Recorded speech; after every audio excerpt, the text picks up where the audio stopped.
तो अब देखोगे कि जितने भी अर्थशास्त्री ने आर्थिक विकास के बारे में बताया, जो है कौन है, मायर बॉल्डविन, लुईस, यंगसन, विलियमसन, तो इसमें कितनी बातें समान दिख रही है? 3 महत्वपूर्ण बातें। पहला, विकास की सतत प्रक्रिया। हाँ, विकास की सतत प्रक्रिया बोले तो सस्टेनेबल प्रोसेस ऑफ डेवलपमेंट, बोले तो कंटिन्यूअस प्रोसेस ऑफ डेवलपमेंट। वास्तविक राष्ट्रीय आय, रियल नेशनल इनकम, दीर्घकालीन अथवा निरंतर वृद्धि। तो दीर्घकालीन बोल दिए मतलब निरंतर वृद्धि हो गया। दीर्घकालीन का मतलब ही हो गया निरंतर वृद्धि हो गया। बात को समझिए क्या कहना चाह रहे हैं। आप देखोगे मार्केट में बहुत सारे दुकान खुलते हैं, बहुत सारे बंद होते हैं, लेकिन जो लंबे समय से चले आते हैं उसका फायदा ज़्यादा उनको दिखता है। विकास की सतत प्रक्रिया में फोकस कीजिए। आर्थिक विकास एक सतत प्रक्रिया है।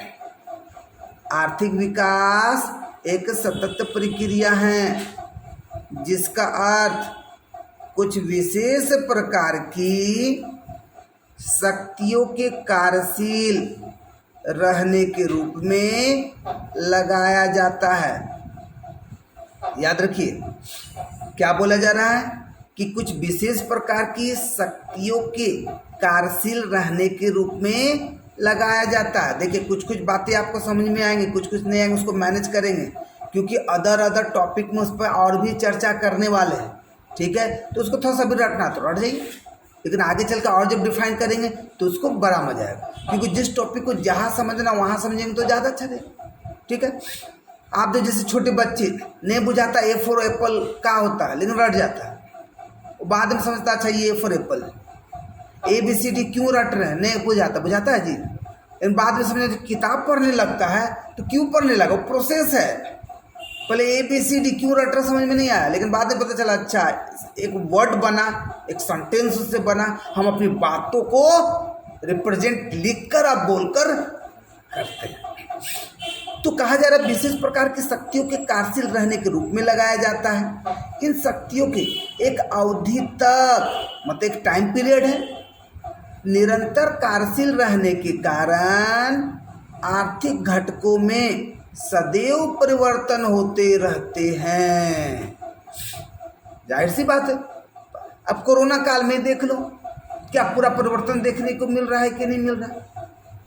नहीं दिख रहा जी। आप देखोगे कि बच्चे लोग ऑफलाइन पढ़ना पसंद करते थे, 20, 50, 100, 200 का भीड़ दिखता था, लेकिन अभी क्या, अभी भी पढ़ रहे हैं लोग, लेकिन भीड़ नहीं दिखता है। क्यों?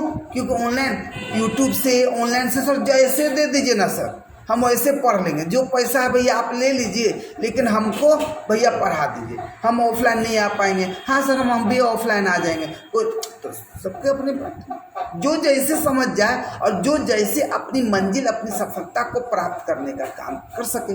तो क्या निरंतर में वृद्धि हो रही कि नहीं? तो अब उस दौरान क्या है, बहुत सारे संस्था बंद भी हो गए।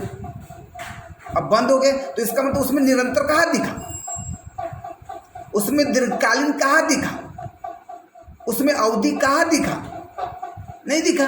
अब जैसे हम लोग देखोगे, हम लोग क्या है कि लॉकडाउन में भी पढ़ा है, ऑनलाइन पढ़ा है, जूम में पढ़ा है, यूट्यूब में पढ़ा है, हर तरीके से पढ़ा है, लेकिन हर तरीके से बच्चे लोगों को कोर्स कंप्लीट कराए, जुड़ने का काम किए। बात को समझिए क्या कहना चाह रहे हैं। मतलब आप देखोगे कोई भी बातें हम छोटे से छोटे एग्जाम्पल से जोड़ने का काम कर रहे हैं, ताकि जो बड़ी बातें हैं वो आप याद रखने का काम कर सको। तो यहाँ पर क्या हो रहा है, एक अवधि तक निरंतर कार्यशील रहने के कारण, तो हम लोग कार्यशील रहे, आर्थिक घटकों में सदैव परिवर्तन होते रहते, और जाहिर सी बात है सब में परिवर्तन होगा। आप देखोगे पहले ब्लैक बोर्ड में पढ़ाते थे व्हाइट चौक से, फिर व्हाइट बोर्ड आया और ब्लैक मार्कर आ गया, अब लैपटॉप, LCD, डिजिटल बोर्ड। तो क्या आर्थिक घटकों में परिवर्तन हो रहे हैं या नहीं हो रहे हैं? अब यही हम देश की बात करेंगे, राष्ट्रीय विकास की बात करेंगे, तो बताइए कि पहले मजदूर लोग उठाते थे किसी सामान को कंधों पे, लेकिन अभी एक बटन पे उठाकर इधर से उधर कर देते हैं कि नहीं कर देते? तो बदलाव हो रहा है, परिवर्तन हो रहा है। वहाँ पर विकास की सतत प्रक्रिया वर्ड क्या है? कंटिन्यू अगर बने हैं प्रोसेस में तो आपका बदलाव होगा। अब हम ही पढ़ा रहे हैं, जब फर्स्ट टाइम हम पढ़ाए होंगे 12-13 साल पहले तो पढ़ाने आता था क्या? नहीं, जैसे होता पढ़ा देते थे, लेकिन धीरे धीरे धीरे धीरे लगने लगा कि नहीं इसको ऐसे पढ़ाए तो, इसको ऐसे रिप्रेजेंट करे तो। बात को समझे? आप बाइक चलाने जानते हो, फर्स्ट टाइम अच्छे चलाए थे क्या? नहीं, लेकिन अभी पता जितना आप चला रहे हो उतना आप में अनुभव होता जा रहा है, तो सतत प्रक्रिया दिख रहा है कि नहीं? तो सतत प्रक्रिया विकास, तो बताए आप बाइक चला रहे हो उसमें विकास का सतत प्रक्रिया दिख रहा है, तो देश की बात करेंगे तो क्या देश के विकास में सतत प्रक्रिया नहीं दिखेगा क्या? क्यों? क्योंकि दिख रहा है। आप कार से लो, दिल्ली आप आ रहे हो पढ़ने के लिए, इतना दूर से आ रहे हो, आपको बहुत सारा ऊंचा नीचा हर तरह का रोड दिख रहा है, हर तरह के लोग दिख रहे हैं, आपको अनुभव होते जा रहे हैं। तो उस तरह से आप देखो हमारे देश के आर्थिक विकास को बढ़ाने के लिए बहुत जरूरी है सतत प्रक्रिया। हमारा देश आजाद हुआ 1947 में, अपने देश के में विकास करने के लिए, इकोनॉमिक में डेवलपमेंट करने के लिए फर्स्ट में लाया गया 5th ईयर प्लान, पंचवर्षीय योजना। वो पंचवर्षीय योजना हर 5 साल में बदलता चला गया, हर 5 साल में आता चला गया। रीजन, ताकि विकास एक सतत प्रक्रिया के साथ होता रहे। यदि इस प्रक्रिया के फलस्वरूप किसी अर्थव्यवस्था के विभिन्न क्षेत्रों में परिवर्तन तो होता है, किंतु इस प्रक्रिया का सामान्य परिणाम राष्ट्रीय आय में वृद्धि होना है।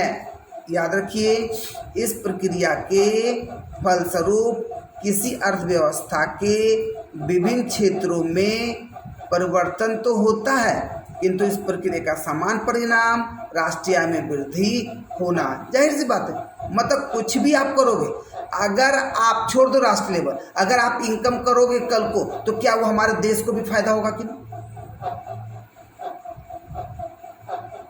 तो सिर्फ आपको नहीं फोकस किया गया, आप अभी बेरोजगार हैं, लेकिन कल को आपके दोस्त के साथ कितने लोग 100 हजार या लाखों लोग बिजनेस करेंगे या नौकरी करेंगे, तो सरकार को भी तो फायदा हुआ।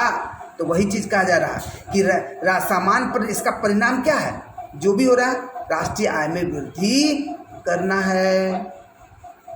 नेक्स्ट, वास्तविक राष्ट्रीय आय।